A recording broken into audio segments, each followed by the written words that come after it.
Bienvenue dans Ciel ma planète, le podcast qui aborde les enjeux climatiques avec pédagogie en interviewant des invités en action.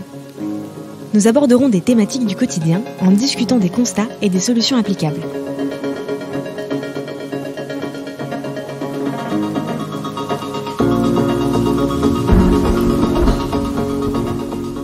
Salut! Aujourd'hui, on va parler de l'importance des récits avec Alexis Klein et Benoît Roland de Ravel, les créateurs de la fresque des nouveaux récits. Alors bonjour Alexis et bonjour Benoît, merci d'avoir accepté cette interview. Notre première question, c'est comment va votre planète? Alexis, je te laisse répondre. Bonjour à tous et à toutes. Ma planète, quelque part, je l'admire, je la trouve très... très belle et enthousiasmante de par pas mal d'aspects du vivant.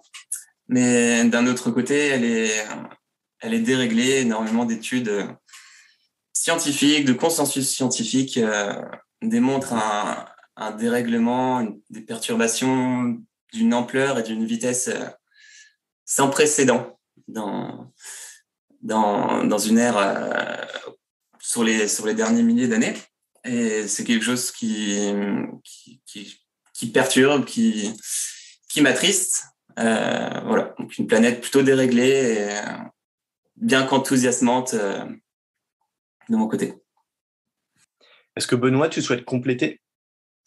Avec plaisir. Bonjour Bastien, bonjour à tous. Alors moi, de mon côté, comment va ma planète? C'est vrai que j'aime bien répondre à cette question en adoptant un peu deux approches. La première, c'est un petit peu, on va dire, le monde, la planète des hommes, des êtres humains, et puis la planète, on va dire, de la vie en général, du vivant en général. Et donc, parce que moi, ça fait pas mal d'écho à une idée que j'ai découverte il y a quelques temps et que je trouve hyper intéressante, c'est l'idée de la donut économie. Donc, finalement, l'idée de la donut économie, c'est quoi? C'est l'idée que pour vivre dignement, les êtres humains ont besoin d'atteindre un plancher social, donc pour finalement répondre à leurs besoins fondamentaux, mais que finalement, pour pouvoir vivre de façon soutenable, entre guillemets, pour ne pas scier la branche sur laquelle toute l'humanité est assise, il est important qu'on ne franchisse pas ce qu'on appelle des limites planétaires. Et donc, je dirais que ma planète, aujourd'hui, malheureusement, à la fois, elle n'atteint pas le plancher social. Donc, finalement, notre modèle de développement ne permet pas à l'ensemble des êtres humains sur Terre de répondre à leurs besoins fondamentaux.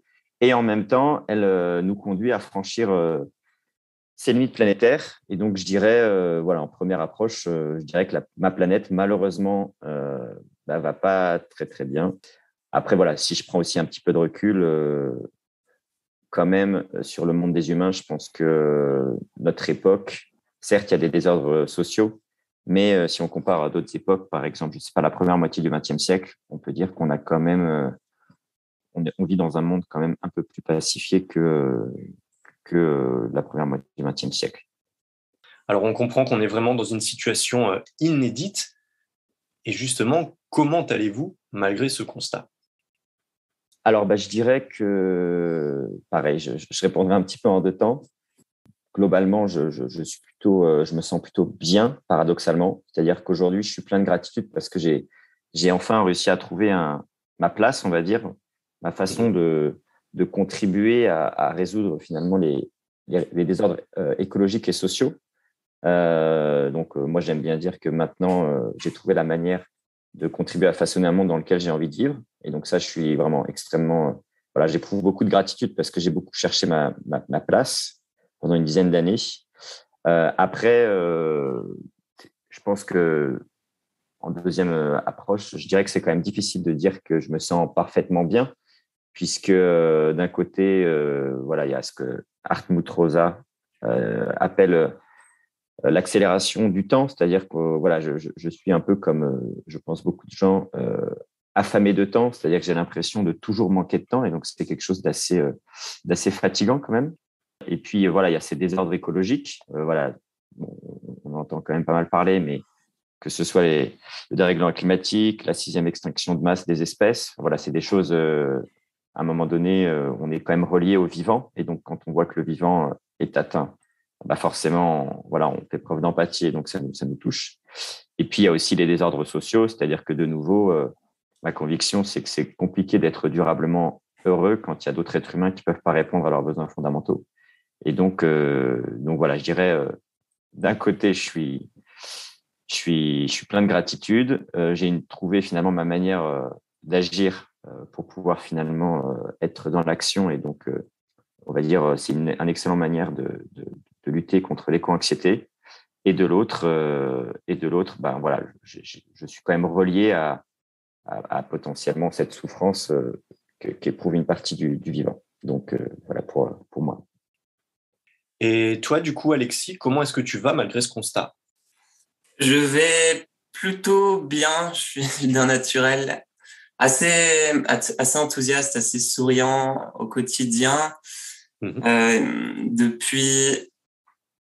Depuis assez récemment, je me sens en cohérence avec moi-même au niveau de mes activités du quotidien.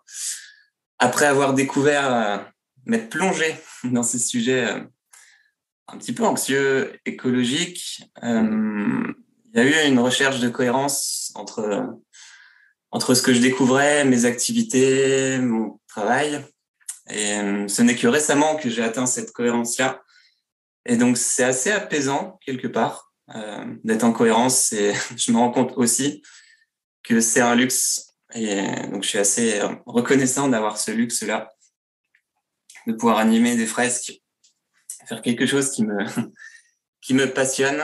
Donc, de ce point de vue-là, je me sens bien. Alors après, il y a des phases, des rechutes émotionnelles. Quand je me replonge dans cet état du monde, du vivant,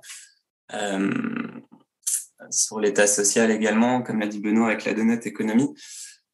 Donc, on va dire plutôt bien, avec des fluctuations de tristesse, de colère. Voilà, on va dire plutôt bien de manière générale. D'ailleurs, on remarque que pour traverser ces remous planétaires, alors il y a 2 mots qui sont intéressants que vous avez prononcés, c'est le mot cohérence et le mot action. Ce qui va nous amener à la deuxième partie, c'est la partie contexte. C'est-à-dire, on va comprendre justement comment vous avez réussi à traverser ces remous. Et donc, notre première question, ça va être vis-à-vis de ce constat, comment est-ce que vous agissez aujourd'hui? Et Alexis, je vais te laisser commencer. Yes.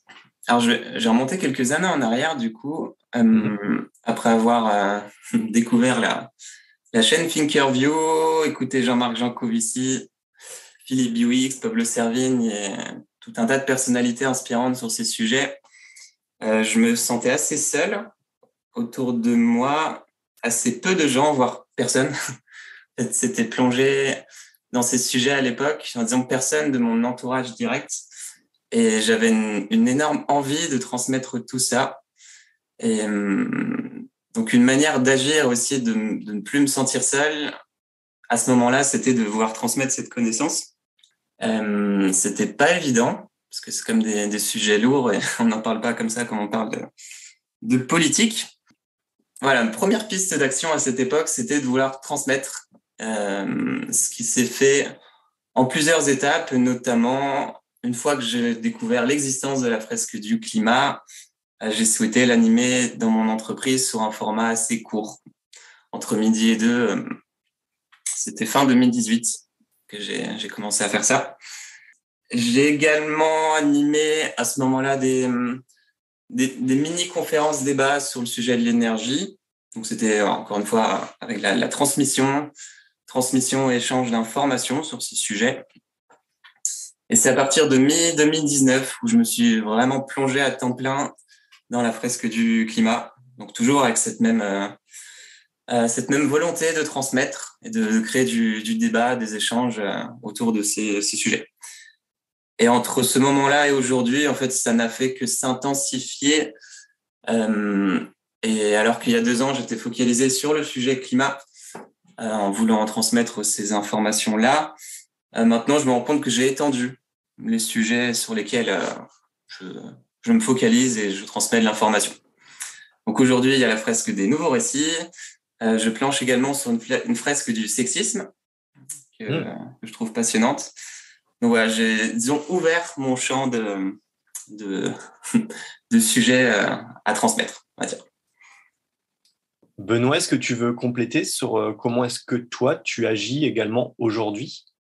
Avec plaisir. Moi, aujourd'hui, j'aime bien dire que ma mission professionnelle, c'est de contribuer à accélérer la transition écologique et solidaire en me concentrant sur le facteur humain, c'est-à-dire pas sur le volet technique de la transition, mais vraiment sur le volet, on va dire, globalement mode de vie. Donc aujourd'hui, je divise mon temps entre 3 tiers. Un tiers, j'accompagne des particuliers en manque de sens dans leur vie professionnelle. Donc, je le fais notamment à travers des bilans de compétences et des coachings en transition professionnelle, notamment avec un cabinet qui s'appelle l'EXD pour accompagner les avocats, parce qu'il y a beaucoup d'avocats qui ont choisi ce métier parce que c'était prestigieux ou bien rémunéré, donc autrement dit pour des motivations extrinsèques, c'est-à-dire extérieures à eux-mêmes. Et donc, au bout d'1 ou 2 années d'exercice, ça ne suffit plus.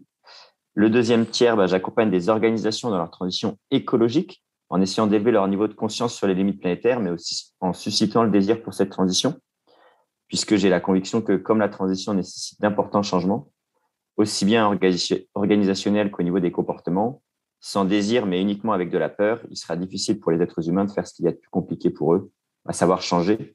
Et donc, je fais ça via la formation et la facilitation d'ateliers d'intelligence collective, type fresque du climat, mais aussi fresque des nouveaux récits. Donc, je pense qu'on reviendra plus tard sur le sujet de la fresque des nouveaux récits. Et puis, le dernier tiers, en fait, je me forme. Moi, j'aime bien dire que je me forme sur le facteur humain et la RSE. C'est un petit peu ma recherche et développement à moi. Et plus globalement, je dirais que ce qui guide un petit peu mon action, c'est que j'ai la conviction profonde que, comme ce que tous les êtres humains recherchent, c'est le bonheur, il n'y a qu'à voir un peu voilà, le message à travers toutes les grandes religions ou même les textes fondateurs, par exemple celui des États-Unis, la déclaration d'indépendance, où vraiment on voit que la poursuite du bonheur, c'est au cœur de la vie de la plupart des êtres humains. Après, pour moi, il est vraiment important de changer la norme dominante de poursuite du bonheur, puisqu'aujourd'hui, cette norme sociale dominante, à mon avis, c'est l'American Way of Life. Donc, cette idée que plus j'accumule, plus je vais être heureux. Et le problème avec cette forme de poursuite du bonheur, c'est qu'elle est très matérialiste et que donc, elle exerce une pression importante sur les limites planétaires. Et elle a aussi tendance à accroître les désordres sociaux en générant de la frustration chez ceux qui, malheureusement, ne peuvent pas finalement accumuler comme d'autres. Et donc, voilà, moi, ma boussole un petit peu, c'est comme le dit Timothée Paric, un docteur en économie. L'idée, finalement, c'est d'essayer de rediriger les désirs des êtres humains pour les réencastrer dans les limites planétaires. Et donc, c'est notamment l'idée de la fresque des nouveaux récits, c'est de contribuer à cette grande mission. Voilà pour moi, Bastien. D'ailleurs, je vais rebondir sur cette fresque des nouveaux récits. Alors, on a aussi quelque part une petite bande-annonce de la part d'Alexis avec la fresque du sexisme. Mais aujourd'hui, on est sur l'épisode nouveaux récits. Donc, on va se concentrer sur justement cette fresque des nouveaux récits que vous avez co-créée. Alors, Alexis, justement, est-ce que tu peux nous expliquer quel cheminement vous avez entrepris pour en arriver là? Est-ce que vous pouvez nous décrire votre rencontre et comment vous avez décidé de co-créer justement cet atelier? Oui, bien sûr. Alors, il y a 2 ans, quand j'avais démarré l'animation de la fresque du climat, j'étais enjoué, c'était vraiment génial. Et je me suis rapidement focalisé sur la façon dont on se nourrit avec les informations autour de nous. C'est quelque chose qui m'intriguait et je voyais là-dedans une piste hyper intéressante pour comprendre pourquoi les personnes agissent ou n'agissent pas. Donc ça, c'était avant que je me focalise aussi sur le levier psychologique. Et j'ai eu, au cours du mois de novembre 2019, j'ai commencé à plancher sur ce qui ressemblait à une fresque de l'information, mais c'était très brouillon, ça ressemblait assez peu à une fresque telle qu'on la voit aujourd'hui. Et c'est au bout de quelques mois et pas mal d'essais-erreurs dans l'animation de cet embryon de fresque que je l'ai rebaptisé fresque des nouveaux récits, en y ajoutant des notions de neurosciences, et sachant que le levier psychologique est venu un petit peu après. Et c'est au cours du printemps ou début de l'été 2020, on s'est rencontrés avec Benoît, qui a ensuite énormément contribué au développement de l'aspect théorique et de l'aspect aussi animation de cet atelier. Donc, même si au début, c'était un travail assez personnel, individuel, dans toute la première phase de développement de la fresque, qui était de l'information, ensuite nouveau récit. Après, ça a vraiment été de la co-construction avec énormément de retours reçus, d'ajustements et puis de contributions notamment riches de Benoît. Voilà, c'est un peu la genèse de la fresque des nouveaux récits. Est-ce que Benoît, tu veux compléter à partir de ce moment-là? Donc là, avec Benoît, on s'est rencontrés du coup en ligne au mois de mai ou juin 2020, je dirais. Ouais, avec plaisir, peut-être quelques petits compléments. C'est vrai que j'ai souvenir, donc c'était pendant le confinement. Donc, ma première fresque, donc c'était à l'époque la fresque de l'information. Donc, c'était fin avril 2020. Et c'est vrai qu'à l'époque, je pensais que j'allais faire une fresque plutôt sur la question des médias. Et en fait, en faisant la fresque, je me suis rendu compte qu'elle venait un petit peu synthétiser pas mal des lectures que j'avais pu faire jusqu'à présent et un peu des sujets que je trouvais clés dans la transition, puisque à force de lire, finalement, je m'étais rendu compte que à mon sens, en tout cas, les leviers sur lesquels j'étais les mieux placés pour jouer, c'était vraiment cette idée d'imaginaire, de modèle de réussite, et puis le côté, on va dire, qu'est-ce qui fait qu'il y a un aussi grand écart entre la connaissance et l'action en matière de lutte contre les désordres écologiques et sociaux. Voilà, c'était une bonne surprise parce que je trouvais ce thème-là plus intéressant que celui des médias en général, celui de l'information en général. Et donc, c'est vraiment quand j'ai vu qu'il y avait cette possibilité d'aller sur ce thème-là, finalement, le facteur humain dans la transition écologique et solidaire, que je me suis dit, allez, je vais m'engager à fond.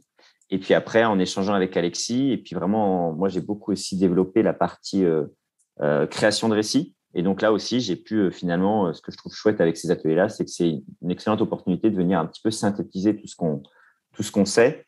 Et donc là, je me suis appuyé sur tous les ateliers auxquels j'avais pu participer en matière de utopique fiction, design fiction, pour vraiment proposer finalement des trames de partie 2, donc de création de récits, qui puissent être finalement des expériences assez, on va dire, inspirantes et énergisantes.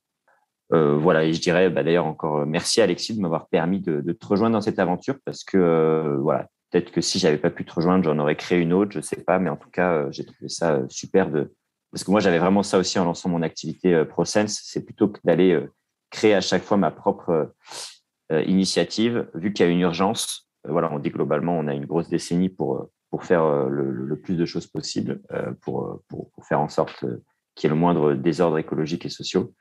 Je trouvais ça plus intéressant, plus pertinent, plus cohérent de rejoindre une initiative qui existait déjà, à savoir celle d'Alexis. Donc, merci encore, Alexis. Au plaisir. Merci également à toi, Benoît. Si je peux compléter quelque chose avant le thème suivant, sur le fait de monter et de développer une fresque, c'est une expérience en elle-même, je trouve. C'est très enrichissant. On vient pas avec un savoir qu'on synthétise sous forme de carte et puis le savoir est figé et puis voilà, l'exercice est terminé. En fait, c'est un travail très très long et c'est très enrichissant aussi pour les personnes qui contribuent au développement. On en apprend énormément, on a beaucoup de retours et c'est comme ça qu'aboutit une fresque, je trouve. C'est un travail de co-conception aussi avec tous les participants et toutes les participantes qui ont joué depuis le début. Et donc, c'est vraiment une expérience enrichissante. J'ai appris énormément de choses sur la façon dont les personnes recueillent l'information, sur la manière d'animer, sur les sujets, sur le fond des sujets en eux-mêmes. Donc voilà, c'est aussi gratifiant d'avoir ce luxe, d'avoir vécu cette expérience de développement qui était hyper enrichissante de mon côté, je trouve. Oui, tout à fait. C'est quelque chose qui se construit sur la durée et qui est nourri par les rencontres justement que vous avez. Je vais rebondir sur quelque chose aussi. Vous avez parlé de l'information qui est importante, mais qui est une petite partie finalement des récits. D'ailleurs, je vous invite vraiment à nos auditeurs et nos auditrices à participer à une fresque des nouveaux récits, parce que vous allez comprendre aussi l'histoire, les comportements, il y a même des notions de sociologie. Donc en fait, on arrive à comprendre que les récits ont façonné l'histoire de notre humanité, et ce depuis toujours. Il y a une petite anecdote qui illustre vraiment bien ce pouvoir justement des récits. Est-ce qu'on peut en savoir un peu plus sur l'anecdote les accords Bloom-Burns? Je ne sais pas si je le prononce bien. Avec plaisir, Bastien. C'est vrai que donc la petite spécificité de notre fresque, c'est qu'elle est vraiment en deux parties, et une partie sur finalement les verrous sociaux et cognitifs à la transition écologique et solidaire, Autrement dit, qu'est-ce qui fait que finalement, on est de plus en plus nombreux à savoir qu'il faut rediriger nos sociétés, mais qu'on a tant de mal à le faire. Et puis, il y a une deuxième partie où vraiment on est sur les récits, sur la création de nouveaux récits pour contribuer à changer les normes sociales, qui sont des normes sociales qui ne sont pas forcément en faveur justement d'une préservation, d'une soutenabilité de notre modèle de développement. Et puis, entre les deux, il y a une conclusion qui permet vraiment finalement d'illustrer l'impact que les récits ont pu avoir, ont aujourd'hui et ont pu avoir par le passé. Donc, moi, il y a deux choses que j'aime bien dire. C'est effectivement, d'une part, une citation de Napoléon qui disait « Je ne suis qu'un magistrat de la République qui n'agit que sur les imaginations de la nation. Lorsque ce moyen me manquera, je ne serai plus rien. » Donc, c'est pour montrer à quel point, finalement, ça ne date pas d'hier, cette conscience de l'importance des imaginations pour finalement guider un peu les comportements. Et puis, l'anecdote Bloomberg, c'est quoi ? C'est en fait, c'est quelque chose que j'ai découvert, je ne sais plus quand, mais il y a quelques temps, où en fait, la seule contrepartie pour la France pour bénéficier du plan Marshall, c'était le fait de mettre fin aux quotas de films hollywoodiens. Autrement dit, avant les accords Bloomberg, donc qui datent de 1946, si ma mémoire est bonne, globalement, la France protégeait son marché de production cinématographique. Donc, en fait, elle faisait en sorte de ne recevoir sur son territoire qu'un certain nombre de films américains. Et les Américains, conscients de l'importance finalement de façonner les imaginaires, on parle de soft power aussi américaine, et bien finalement, entre guillemets, convenu de cette contrepartie pour permettre à la France de bénéficier de ce plan Marshall, donc cette aide à la reconstruction du pays. La France a dû mettre fin à ce protectionnisme, entre guillemets, à ces quotas de films hollywoodiens. Et donc, on voit que ça a été extrêmement puissant parce que finalement, à travers les films hollywoodiens, les États-Unis ont pu véhiculer leur modèle de vie réussi, leur modèle de bonheur, qu'est l'American Way of Life.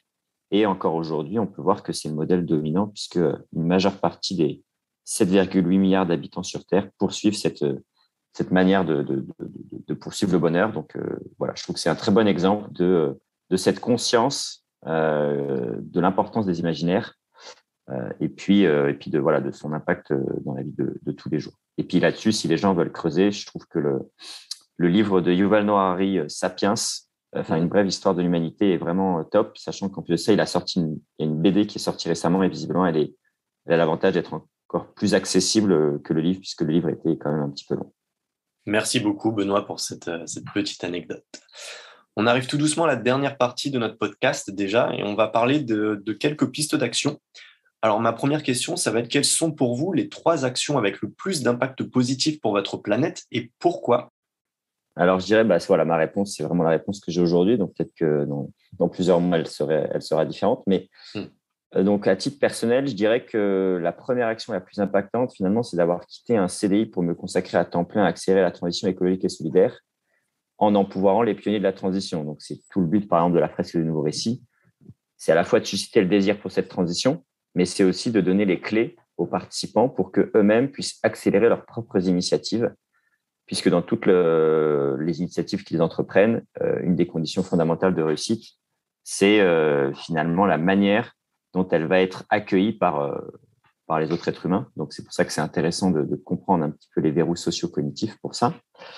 La deuxième manière, à mon avis, la plus impactante que j'ai aujourd'hui d'agir, c'est d'essayer de me mettre en cohérence chaque jour un peu plus, puisque comme disait Gandhi, montrer l'exemple, c'est pas la meilleure manière de convaincre, c'est la seule. Donc, à mon sens, c'est vraiment important d'être, tout en sachant que c'est compliqué, puisque l'être humain a du mal avec le changement, quand on regarde comment est fait notre cerveau.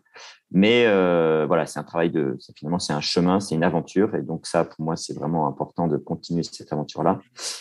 Et puis, troisièmement, ça reboucle un petit peu, c'est communiquer un peu sur mes changements, ou en tout cas, essayer d'en parler autour de moi, parce que je pense que l'une des clés, c'est vraiment que j'essaie de contribuer à mon niveau à changer les normes sociales, c'est-à-dire il y a un certain nombre de normes sociales qui sont finalement incompatibles avec des sociétés qui seraient à la fois sans désordre écologique et sans désordre sociaux. Et donc, par exemple, la fast fashion, c'est une norme sociale qui contribue à la fois au désordre écologique et sociaux. Et c'est d'essayer, moi, en incarnant, de contribuer à changer un certain nombre de normes sociales qui sont incompatibles avec finalement une vie juste et sûre pour l'humanité. Est-ce qu'Alexis, tu veux nous partager quelques actions qui ont pour toi le plus d'impact positif pour ta planète? Yes, avec plaisir. Quand je me suis lancé sur ces sujets-là, j'ai découvert la fresque du climat, la notion de bilan carbone aussi, qui sont qui portent sur des sujets assez techniques. Une empreinte carbone, ça parle pas forcément à tout le monde. Et assez mécaniquement, je me suis dit, c'est vraiment la boussole qu'on devrait toutes et tous avoir pour se mettre en action. Ouais. Mais c'est assez réducteur, je trouve, dans une démarche globale. Donc, si je devais lister 3 actions, ce serait se documenter, mais correctement. En numéro 1, je suis assez affligé de manière générale de l'information et des récits qui nous sont proposés, notamment dans les grands médias, et qui, un peu avec une analogie de quand on se nourrit mal, on est malade. Quand on se nourrit mal avec l'information, on devient malade aussi quelque part, et ça contribue pas à une pensée sereine et ouverte, on va dire, sur l'état du monde. Et voilà. Donc, se documenter correctement en allant chercher l'information plutôt qu'elle nous tombe dessus. Je pense que c'est un bon réflexe à avoir, et toujours questionner l'information qui nous vient, qui nous parle. Et voilà, une démarche assez active pour aller chercher l'information et les histoires qui nous viennent. En numéro 1, du coup, se documenter correctement. En numéro 2, ne pas rester seul. Ça rejoint la démarche de la fresque du climat avec l'échange sur les émotions. Donc, discuter avec son entourage, créer du lien autour de soi, c'est hyper enthousiasmant, et ça fait du bien aussi de s'entourer. Donc, constamment créer du lien aussi pour continuer à se documenter, à recevoir des conseils, des ressentis. C'est quelque chose d'essentiel, parce qu'on peut très vite déprimer quelque part si on ne crée pas du lien et des échanges autour de nous vis-à-vis de ces sujets assez durs. Et numéro 3, si on veut se sentir bien et en contribuant positivement au monde et à l'avenir du monde, de l'humanité, se mettre en mouvement, c'est un excellent moyen de démarrer en faisant quelque chose.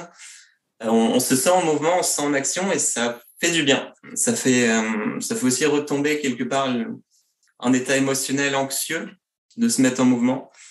Et ça passe par des pistes d'action concrètes aussi qu'on nous met à disposition. Donc, se documenter, créer du lien et se mettre en mouvement, se mettre en action. Ce seraient mes trois conseils. Merci beaucoup, Alexis. Alors, je vais continuer à te laisser la parole pour la prochaine question, qui est par rapport aux opportunités que cela nous offre. C'est, de votre point de vue, quel est le plus grand défi pour notre société pour les années à venir? Sur les années à venir, je dirais que le plus grand défi va plutôt être social, de maintenir un climat de paix, d'ouverture, et d'éviter d'amplifier des conflits ou des climats un peu de terreur qui nous isolent, qui nous enferment. Ça va être ouvert à un monde qui change, et accepter quelque part que le monde change et qu'on va devoir continuellement s'adapter, changer dans un laps de temps assez court, avec des gros changements qui vont nous attendre. Donc, des gros changements sur le côté écologique, notamment, avec un climat qui va, qu'on le veuille ou non, beaucoup changer dans les prochaines décennies. Donc, ne pas s'enfermer, rester ouvert, et accepter que le monde va changer. Je crois que ça va être un gros défi pour les années à venir. Oui, tout à fait, se rassembler plutôt que cliver. Merci beaucoup, Alexis, pour ce partage. Est-ce que, Benoît, tu souhaites compléter sur quel est, selon toi, le plus grand défi pour nous pour les années à venir? Oui, avec plaisir. Alors moi, je dirais que, notamment en basant sur un auteur américain qui s'appelle Irvin Yalom, qui écrit des livres à la frontière entre la psychologie et la philosophie. Donc moi, j'ai retiré de ces livres notamment cette idée que tous les êtres humains sont confrontés à 4 grandes questions existentielles, à savoir celles de la liberté, de la mort, du sens et de la solitude. Et donc, je dirais que pour moi, je pense que le plus grand défi des années à venir, c'est de mobiliser toujours plus de monde pour atteindre, entre guillemets, ce qu'on appelle le point de bascule social. afin de contribuer à rediriger nos sociétés dans un sens qui faciliterait pour les êtres humains la réponse à ces questions existentielles. Pour le dire de manière un peu plus concrète, c'est de faire passer massivement les gens du triangle de l'inaction aux marches du pouvoir, puisque, comme le disait Noam Chomsky, une phrase qui disait « c'était tout l'art de la propagande consiste à donner aux gens le sentiment qu'ils sont impuissants, isolés, coupés les uns des autres ». Et donc, finalement, les marches du pouvoir, pour moi, c'est une manière de redonner un petit peu ce pouvoir d'agir aux gens. Et qu'entre guillemets, c'est ça qui est, je trouve, vraiment super avec les fresques, c'est qu'il y a ce côté, en fait, on est tous des passeurs et que un jour, un participant peut devenir un animateur et donc contribuer à ça. Et donc, le triangle d'une action, c'est quand chacun dit « moi, je peux rien faire », c'est l'autre qui peut agir. Les marches du pouvoir, c'est vraiment cette idée, je commence par le savoir, puis ensuite le faire savoir. Donc, par exemple, j'anime des ateliers pour sensibiliser autour de moi, sortir de la solitude, de l'isolement. La troisième marche, c'est j'agis pour me mettre en cohérence. Et puis la quatrième, c'est je fais faire, c'est-à-dire que je passe au niveau collectif pour vraiment augmenter l'impact. Et donc, voilà ce que je dirais de mon côté, c'est vraiment cette idée de accélérer l'atteinte de ce point où finalement le changement va venir beaucoup plus rapidement, puisque comme on est des animaux sociaux, des animaux mimétiques, à partir du moment où on sera un certain nombre à avoir commencé cette transition, et finalement, ça deviendra un peu la norme dominante. Et donc, il y aura toujours plus de personnes qui rejoindront ce mouvement-là. Merci beaucoup, Benoît, pour ton partage. Messieurs, on va arriver déjà à notre dernière question. D'habitude, c'est vous qui êtes dans cette posture d'animateur, notamment sur d'écrire des nouveaux récits, mais ce coup-ci, c'est moi qui vais vous poser cette question. Alors, je vais vous inviter à faire un exercice de pensée et du coup à fermer les yeux et on va essayer de s'imaginer, de se projeter en 2050. Et ma question, ça va être, comment imaginez-vous votre planète dans 30 ans? Est-ce qu'on aura réussi justement à répondre à ces défis? Merci Bastien pour cette question. Donc effectivement, moi je vais vraiment me prêter au jeu en partant du principe que je ne vais pas vous prédire l'avenir. Aucun être humain n'est capable de le faire. On vit dans un monde beaucoup trop complexe pour ça.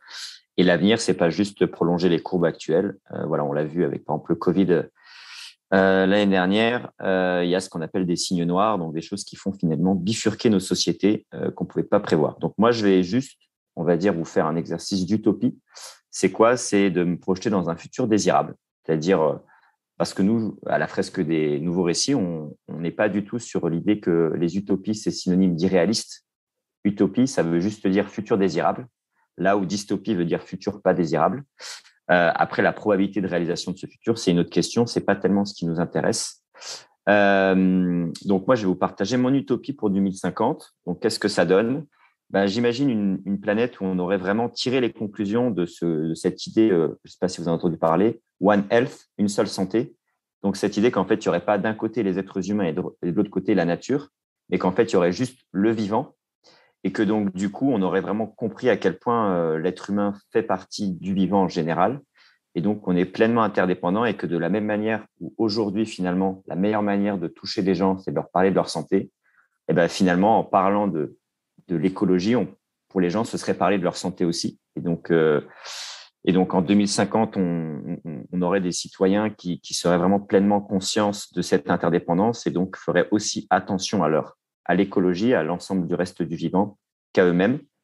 Finalement, en 2050, on serait au milieu de ce qu'on appellerait le siècle des liens, là où on a eu le siècle des Lumières il y a quelques temps, au XVIIIe siècle. Là, on serait vraiment dans ce qu'on appelle le siècle des liens, puisqu'on aurait tiré les conséquences des recherches en sciences humaines et sociales, selon lesquelles, finalement, ce qui rend vraiment heureux les êtres humains, c'est le lien social, un lien social de qualité. Et donc, on serait vraiment au milieu de ce siècle des liens. Avantage des liens sociaux, c'est que finalement, pour pouvoir développer des liens sociaux de qualité, on n'a pas besoin d'exercer une pression importante sur les limites planétaires. Donc, finalement, le vivant aurait pu, en 2050, justement retrouver toute sa vigueur, puisqu'on aurait finalement diminué cette pression-là en designant nos sociétés humaines pour mettre les liens sociaux au cœur. Et donc, on aurait aussi finalement des unités de vie, des unités qui seraient plus restreintes, donc notamment pour se rapprocher de ce nombre qu'on appelle le nombre de Dunbar. C'est quelque chose que j'ai découvert dans le livre de Yuval Noah Harari.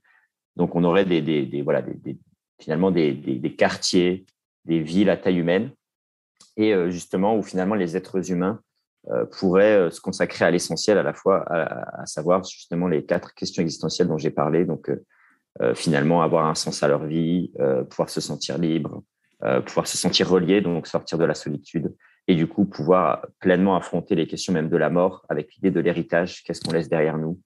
Donc voilà, moi, c'est vraiment comme ça que je me projette dans ce futur désirable pour 2050, au milieu de ce siècle des liens. Voilà pour moi, Bastien. Merci beaucoup, Benoît.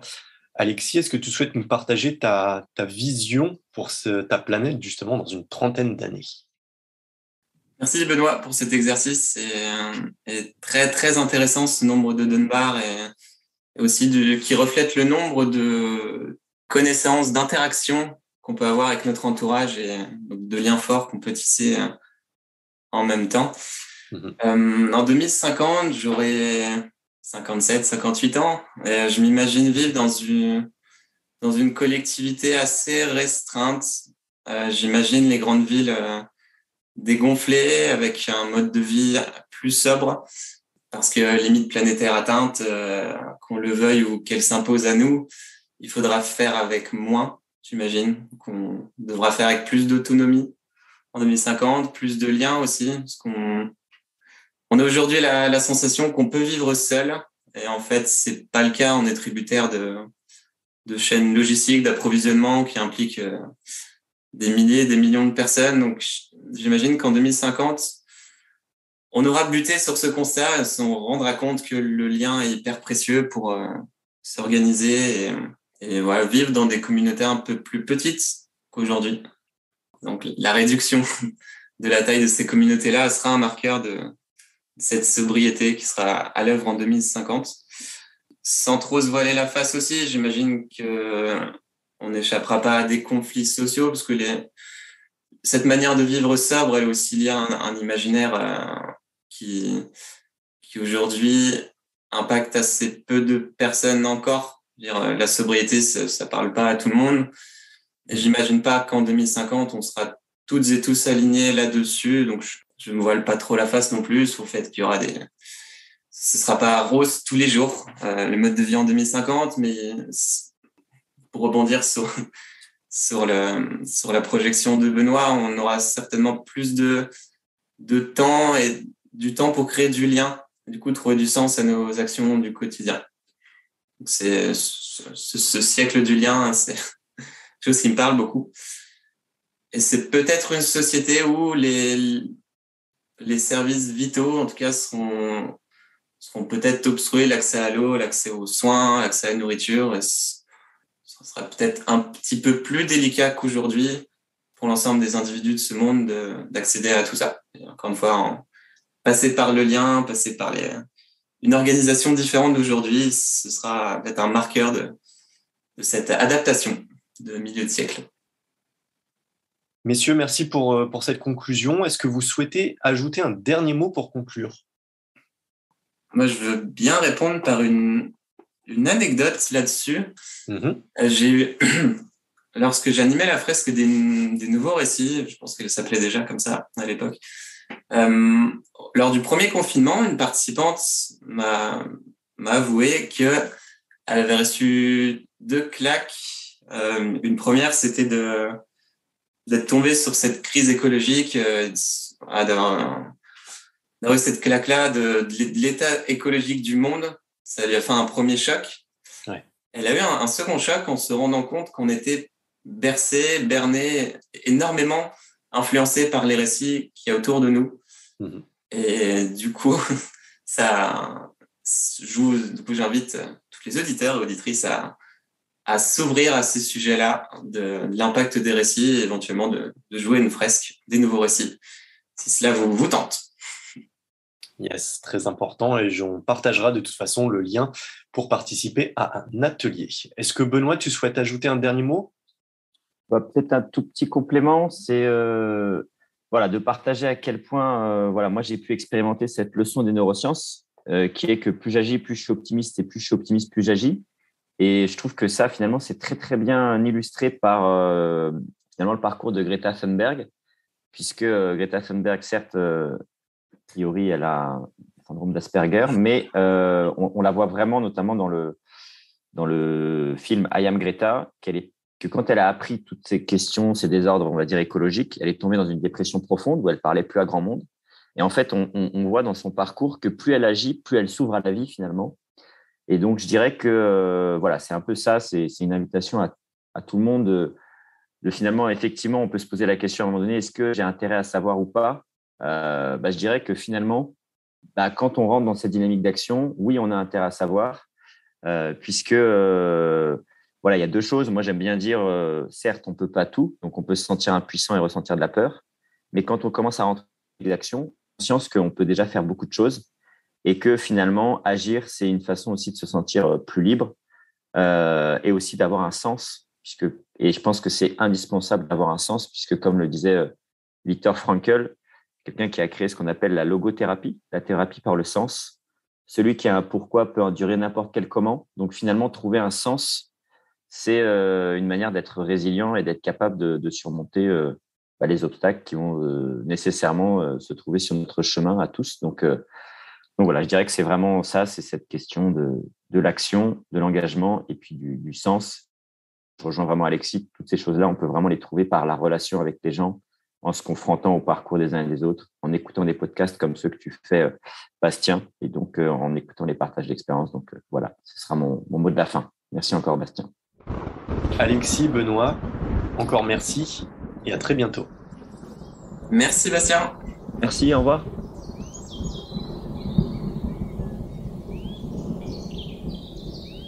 C'était Ciel ma planète. Merci d'avoir écouté l'épisode du jour. Pour soutenir votre planète, nous vous invitons à prendre ce sujet en main, à vous informer pour comprendre, puis agir individuellement et collectivement. On a besoin de vous. À bientôt!